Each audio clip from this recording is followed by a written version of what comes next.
Phoenix Tamil நேயர்களுக்கு அன்பு வணக்கம். இப்போ ரீசெண்டா தமிழ் சினிமால ஒரு ட்ரெண்டிங் போயிட்டு இருக்குங்க. அது என்னன்னா, தமிழ்ல வெற்றி பெற்ற பழைய படங்களை எல்லாமே டிஜிட்டல் முறையில ஒர்க் பண்ணி ரீரிலீஸ் பண்றதாங்க. அந்த மாதிரி வரிசையில இப்ப நிறைய படங்கள் ரீரிலீஸ் ஆகி வசூல சம்பாதிச்சிட்டு இருக்காங்க.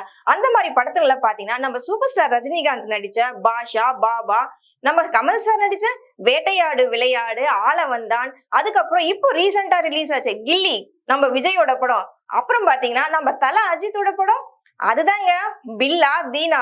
அந்த வரிசையில சூர்யா நடிச்ச வாரணம் ஆயிரம், அதுக்கப்புறம் தனுஷ் நடிச்ச யாரடி நீ மோகினி, இப்படி தொடர்ந்து ரீரிலீஸ் ஆன படங்களை தொடர்ந்து இன்னொரு படமும் வரப்போகுதுங்க. அது என்ன படம்னா 1999 சூப்பர் டூப்பர் ஹிட் ஆன நம்ம சூப்பர் ஸ்டாரோட படம் தாங்க. அது என்னன்னு இன்னும் கெஸ் பண்ணிருப்பீங்கல்ல. அது என்ன படம்னா படையப்பா தாங்க. 1999 KS ரவிக்குமார் சாரோட டைரக்ஷன்ல வெளிவந்த படம் தான் படையப்பா. இந்த படத்துல சிவாஜி கணேசன், லக்ஷ்மி, ரம்யா கிருஷ்ணன், சௌந்தர்யா, செந்தில், நாசர், ரமேஷ் கண்ணன் சொல்லிட்டு பல நடிகர்கள் இந்த படத்துல நடிச்சிருப்பாங்க. ஸ்பெஷலி சொல்ல போனா நம்ம ரம்யா கிருஷ்ணனோட ஆக்டிங் பாத்தீங்கன்னா அல்டிமேட்டா இருக்கும். நம்ம சூப்பர் ஸ்டாருக்கே டஃப் கொடுக்குற மாதிரி இந்த படத்துல நடிச்சிருப்பாங்க. ரெண்டு பேருமே ஈக்குவல் ரோல்ல பண்ணிருப்பாங்க.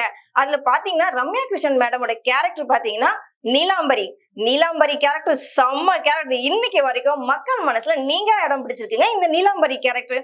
அது மட்டும் இல்லைங்க, அந்த படத்துல அவங்க ரஜினி சாரை பார்த்து ஒரு டைலாக் சொல்லுவாங்க. என்ன தெரியுமா? வயசானாலும் உன் அழகும் ஸ்டைலும் இன்னும் குறையல அப்படின்னு அவ்வளவு அழகா சொல்லுவாங்க. அதை கேட்கும் போது தியேட்டர்ல விசில் சவுண்ட் அப்படி பிறக்குங்க. அது மட்டும் இல்ல, நம்ம சூப்பர் ஸ்டார் அதுக்கு பதிலடி கொடுத்திருப்பாரு. என்ன தெரியுமா? என் வழி தனி வழி அப்படின்னு அந்த டைலாக் சொல்லியிருப்பாரு. சோ அந்த படத்துல நிறைய பஞ்ச் டைலாக்லாம் வரும். இன்னைக்கு வரைக்கும் நம்ம தமிழ் ரசிகர் மட்டும் இல்லைங்க, ஆல் ஓவர் இந்தியா ஃபுல்லா இருக்க ரசிகர்கள் எல்லாருக்குமே இந்த டைலாக் தாங்க ரொம்ப ஃபேமஸா போயிட்டு இருக்கு.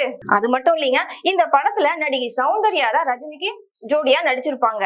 அவங்க நடிச்ச படங்கள் எல்லாமே சூப்பர் டூப்பர் ஹிட் தாங்க. அதுலயும் வளர்ந்து வர ஸ்டேஜ்ல தான் அவங்களுக்கு சில அரசியல்னாலும் சரி, சினிமாலும் சில பிரச்சனைனால அவங்க நம்ம இழந்துட்டோம். திரையுலகமே ஒரு நல்ல நடிகையை இழந்துட்டோம் இல்லையா? அந்த வருத்தம் இன்னமும் எல்லாருக்குமே இருக்குங்க.